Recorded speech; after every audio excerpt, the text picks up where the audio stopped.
ګرانو زده کوونکو سلامونه نیکې هیلې خپل نوي درس ته ښه راغلی. مضمونم دی دوم صنف ریاضي. د درس موضوعات نن یوه موضوع نه ده، تام عددونه، د منځته راتګ دلیل یې د تام عددو، د اعدادو محور، د تامو عددونو د جمع متضاد او د عددونو مطلقه قیمت. د تاسو درس د کتاب د نشپیتمې پاڼې نه تر 15 پاڼې پورې دی او د تاسو استاد سپوږمۍ وردګ. څنګه چې د خپل کتاب په مخ ګورئ، د تاسو نوی درس یا نوی لوست دریم څپرکی یا دریم فصل دی، تام عددونه. پس د دې نه چې د تام عددونو نوم یې دلته اخیستی، فصل پې بدل شوی، بیا په بله صفحه کې تاسو ته دست تشریح درکړي.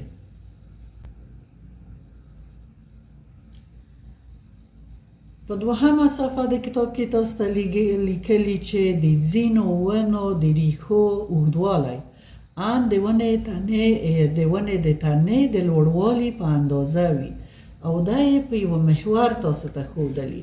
دلته یې غوښتي چې د دغه رسم نه تاسو استدلال وکړئ شئ چې تام عددونه څه ته وایي او څنګه منځته راغلي، څه ضرورت دی چې تام عددونه منځته راغلي. تر اوسه پورې تاسو د ونې تنه دلته په رسم باندې ګورئ چې دلته د ونې تنه یې ښودلې چې که متر وي، 1 متر، 2 متره، 3، 4، 5 مترو پورې د ونې تنه ده.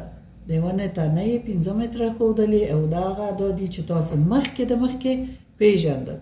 مګر د ونو ریشه چیرته ده؟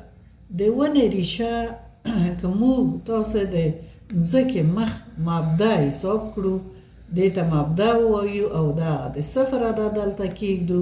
د 0 عدد یا د مبدا نه ښکته ریشو ته باید موږ تاسو مخالفه یا متضاده علامه د هغو اعدادو ورکړو چې د مځکې په مخ وو، چې دلته کې د مثبت متضاد، جمعي متضاد، -1، -2، -3. د دې لپاره چې د مبدا نه ښکته طرف ته دی، د مبدا نه پورته طرف ته د مثبت اعداد دي چې دلته د ونې تنې تاسو ته ښودلې د مثبت 5 پورې رسېدلې او کله چې موږ علامه دلته کې نږدو د مثبت په معنا دی، یعنی دا -1، -2، -3، -4، -5، یعنی مثبت 5 متره د ونې لوړوالی دی یا د ونې قامت دی. مګر ریښې یې مځکې خواته مخالف خواته کارته شوي. که موږ د مځکې مخ ته مبدا ووایو او دې ته 0 دلته کېږدو د 0 عدد، نو دا اعداد په څه شي مو ښیو؟ کوم علامه مو ښیو؟ په -1 یې ښیو، -2 یې ښیو، -3 یې ښیو. نو ولې دو اعدادو ته ضرورت پیدا شو چې تاسو د مثبتو اعدادو ترڅنګ یا د شمیر د اعدادو ترڅنګ د منفي لرونکي علامې اعداد هم وپېژنئ. دغه موضوع یې په بله صفحه کې تاسو ته دست تشریح کړي. دغه یوه آله ده، تاسو به حتما لیدلي وي د ترمامیتر په نامه، چې تاسو یې مخپورته مثبت ارقام وینئ او مخکته منفي ارقام وینئ. کله چې تاسو د یوه ولایت یا د یوې سیمې درجه د حرارت یې پیدا کوئ په سانتیګرید، نو ځینې سیمې دي چې هوا یې ډېره ګرمه ده. لکه د موږ په هېواد کې د ننګرهار هوا ډېره ګرمه ده، د قندهار هوا ډېره ګرمه ده. مګر بیا د ځینو ولایتو مثلا د بامیانو هوا همیشه منفي وي، د 0 نه ښکته وي، یعنی د 0 نه یې درجه د حرارت په ژمي کې ښکته وي او منفي یې ښیي. او ځینې نور ولایات لکه مزار شریف کله یې هوا ډېره سړیږي او داسې نور ولایتونه، حتی د کابل هم ځینې وخت منفي کېږي، د 0 نه ټیټېږي هوا. نو ضرورت پیدا شو انسانانو ته چې باید تام اعداد هغه اعداد دي چې یوازې د شمیرلو دپاره نه، بلکې د هوا د درجې د حرارت دپاره د انسانانو د وجود حرارت د سنجولو دپاره هم ګټه ته اخیستل کیږي. په دې جدول کې تاسو ګورئ کابل کې د ژمي پیل به وي د هوا درجه 15 درجه د سانتیګریډ ده، مګر د بامیانو منفي 8 درجه د سانتیګریډ ده. د دې دواړو ولایتونو د هوا ترمنځ توپیر دی او د ښکته تللي ډېر سوړ ولایت دی، مګر د کابل تر اوسه هم مثبت 15 درجه د سانتیګریډ ښیي.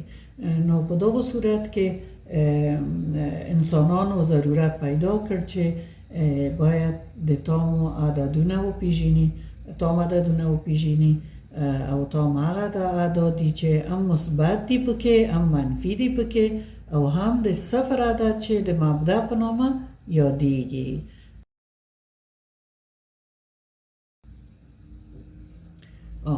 دلته یې ډیر ښایسته د اعدادو په محور تاسو ته ښودلي. د اعدادو محور د تامو عددونو نمایش دلته ښودلی چې په منځ کې د صفر عدد دی.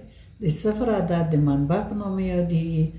صفر عدد نه مثبت دی او نه منفي، یو بې علامې عدد دی چې ښي لاسته یې ښي لوري ته یا ښي جهت ته دا یو جهتداره محور دی. په یاد ولرئ چې جهت لري.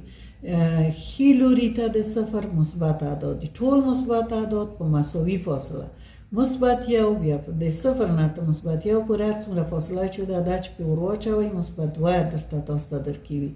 یعنې 2 د یوه نه د یوه واحد په اندازه غټ دی. دغه دوې فاصلې چې یو ځای شي تاسو ته 2 درکوي. بیا یو واحد په اندازه چې غټ شي مثبت 3، د یوه واحد په اندازه چې غټ شي مثبت 4. همداسې اعداد پسې ډېرېږي یو واحد یو د بل نه څه دي؟ دا غټ دي. دا اعداد یو د بل نه غټ دي ښي لاس ته. او چپ طرف ته چې تاسو ځئ د صفر نه تر منفي یو پورې اندازه چې ده په عین اندازه دوم عدد دلته راځي چې منفي 2 دی، په عین اندازه دریم عدد راځي چې منفي 3 دی. یعنې دغه اندازې دغه فاصلې یو د بل سره مساوي دي، مګر که د صفر نه تاسو وشمېرئ بیا فاصله د ښي طرف ته فاصله او د چپ طرف ته فاصله توپیر پیدا کوي. نو دغه محور ته د اعدادو محور موږ تاسو وایو، او چې د صفر نه ښي لاس ته مثبت اعداد او د صفر نه چپ لاس ته منفي اعداد کې په نمایش ورکړل شوي دي. او مبدا یې کوم عدد دی؟ د صفر عدد دی چې نه مثبت دی او نه منفي.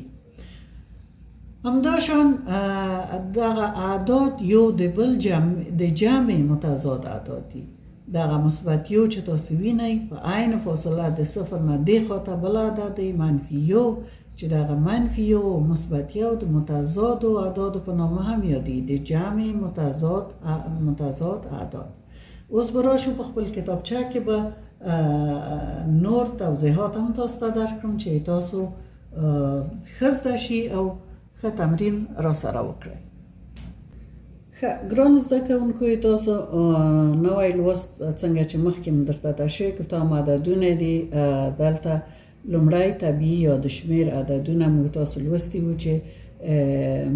لوستي وو چې که د یوه خط په مخ یې موږ تاسو وښیو 1 2 3 4 5 اول 0 1 2 3 4 5 دا هغه عددونه وو چې شمیرلو ته ګټه ته اخیستل کېده او بشر ضرورت ورته درلوده چې د خپل چاپیریال شیان پې وشمیري.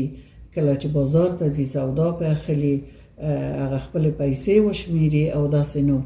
مګر ورو ورو څنګه چې مخکې ما تاسو ته وویل منفي اعدادو ته ضرورت پیدا شو.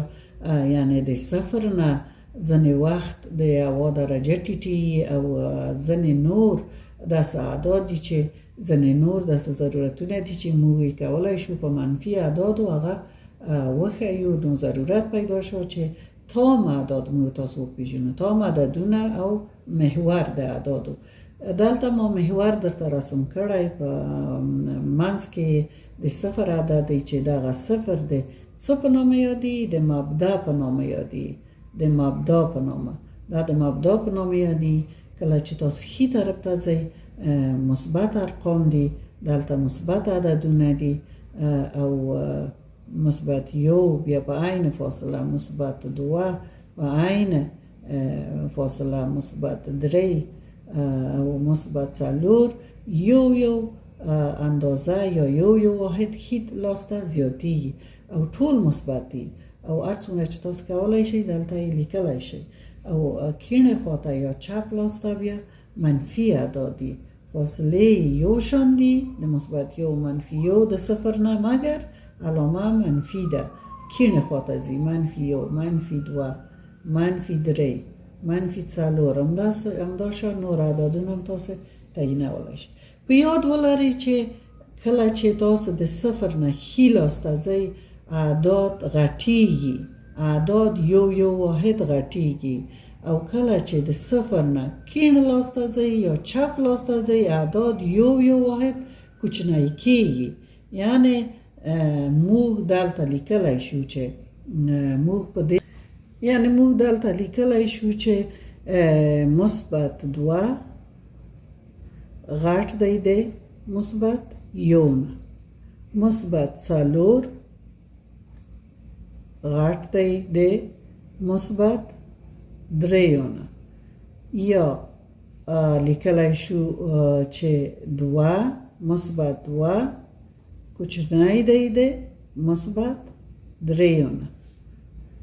دواړه حالته مغه یوه معنا لري، مګر دلته د کیڼې خوا اعداد یا د چپې خوا اعداد د ښي لاس نه غټ کوچني دي، د ښي لاس اعداد غټ دي. څنګه چې موږ ووایو چې صفر ته چې نږدې کیږي د صفر نه مثبت خواته ځي ده اعداد غټیږي.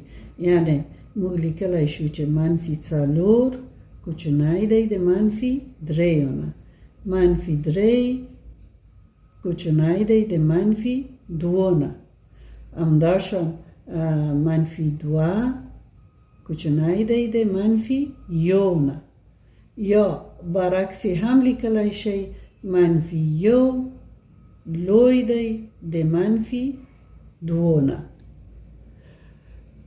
اوس چې اعداد د علامو سره اعداد تاسو وپېژندل او پوه شوئ چې د تام عددونه د یوه عددونو د محور په مخ کومې خواته مثبت اعداد دي کومې خواته منفي اعداد دي، راځئ چې اوس د دې عددونو د جمع متضاد هم درته ووایم. د جمع متضاد یعنی د مثبت 2 د جمع متضاد منفي 2 دی.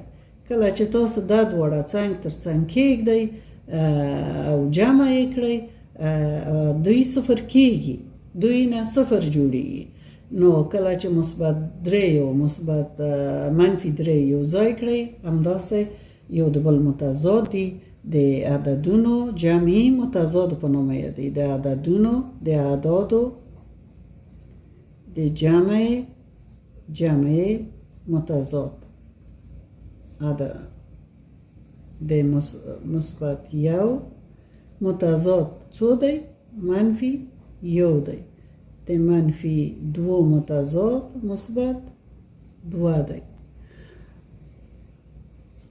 اوس براشو مطلقه قیمت د اعدادو مطلقه قیمت څه معنا لري؟